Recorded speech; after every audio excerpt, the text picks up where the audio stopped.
So it's amazing when inspiration hits.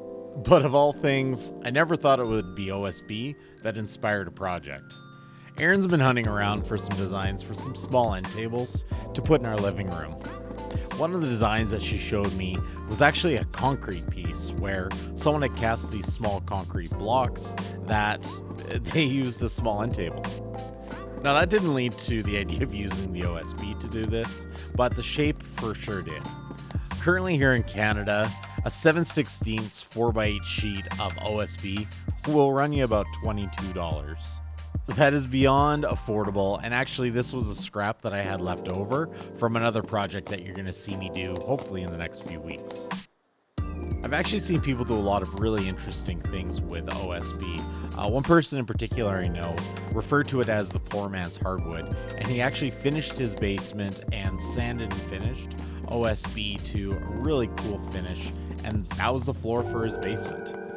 So cost, yeah, was one of the main factors in why I want to try this, but also because I think the texture of OSB is just really interesting. It has a really neat visual effect when it's done properly.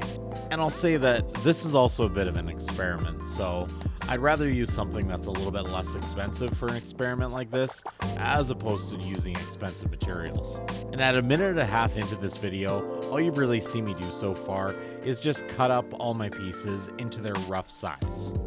The front and back panel have a bit of a taper on them, so I had to build this quick and dirty jig to be able to cut this safely on the table saw.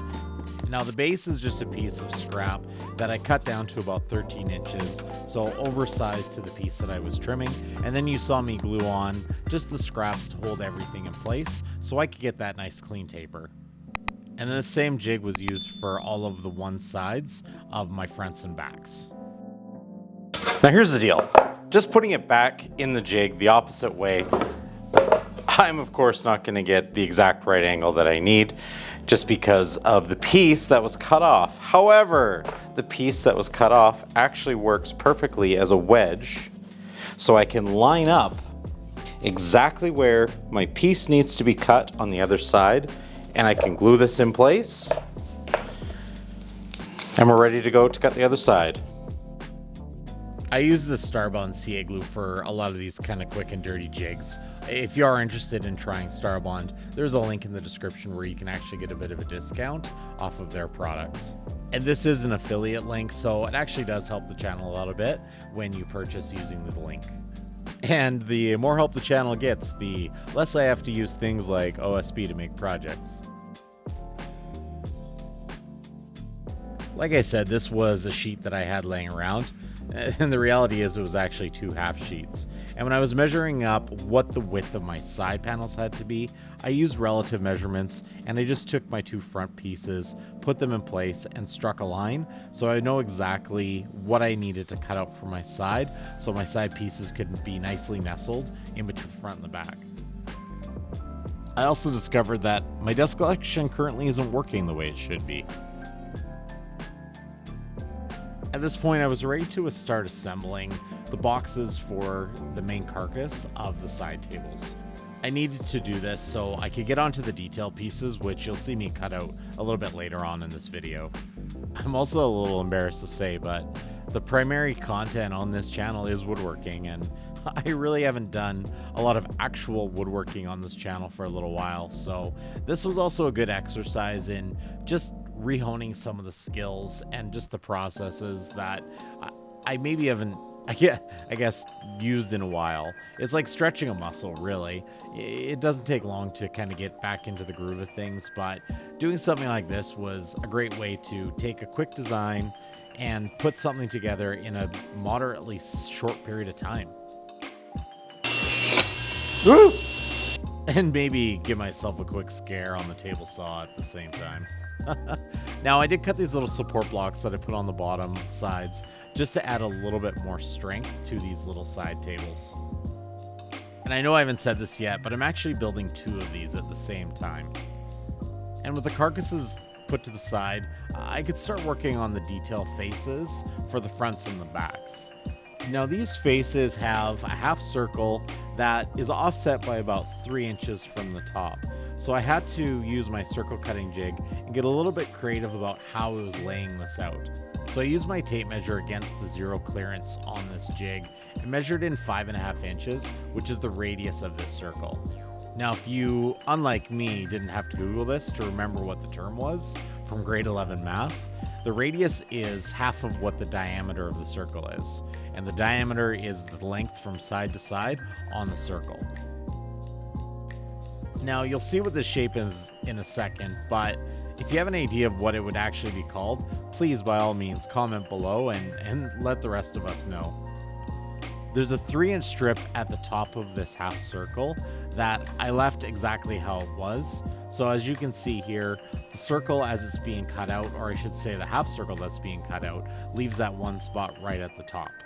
I've never actually seen someone cut out a shape like this on a bandsaw, but it makes so much sense just with the way that I was able to do it. And you'll see in a bit here just the cool visual effect that it adds to this piece. Now, before assembling everything, I did give it a quick sand just to knock down all of the printing and all the wear just on the front of the OSB. And even at this point, I was really impressed with just the styling of what this was starting to look like. And I was very careful to put the smoother side of the OSB facing the outside of all my pieces. I'm not sure if you've ever noticed that, but OSB has one side that's a little bit smoother and another side that's a little bit rougher. Similar to my personality, really. Anyways, with the top attached, I was able to use that to center my decorative piece on the front and on the back of these tables. Hey, real quick, I'm not sure if you've heard this yet, but we actually have started selling some merchandise through Further North Fab. This is a great way for you to get something for supporting our channel. And if you are interested, there is links in the description below where you can check out some of the cool new merchandise that we've started to offer. For sure, no pressure, but it's a great way to support this channel and help us do bigger and better projects in the future. With everyone's favorite, sanding, completed, I started adding a couple of coats of the Halcyon Clear from Total Boat. Halcyon is a marine grade varnish, and I'm using the satin finish for this project. And this has actually gotten me thinking that maybe some other projects that I could actually do using OSB, kind of in a fine furniture design. I mean, imagine a dining table or a credenza made out of strictly OSB. If you have suggestions, for sure put those in the comments below. And there it is, end tables made from OSB. We really like the visual effect of how these turned out. And Erin said this morning while we were just kind of filming the last shots that it kind of reminded her of a bit of an art statement piece that you would see made out of a higher end material, but made more our style out of OSB. Let me know what you think in the comments below. I would love to hear some feedback just on what you think of the design and using the OSB as a different design aesthetic. If you like videos like this, make sure you're subscribed. It really does help the channel, especially when you hit that like button as well. We are really trying to do at least one video a week, and the majority of the content will be centered around woodworking, but we'll have some motorcycle content sprinkled in there as well. As always, we really appreciate you tuning in and watching the videos we make. It's just such a fun thing for us to do, especially now that Erin's more involved. If you want to check out some of our older projects, I've queued them up right here so you can check those out. We'll see you on the next build.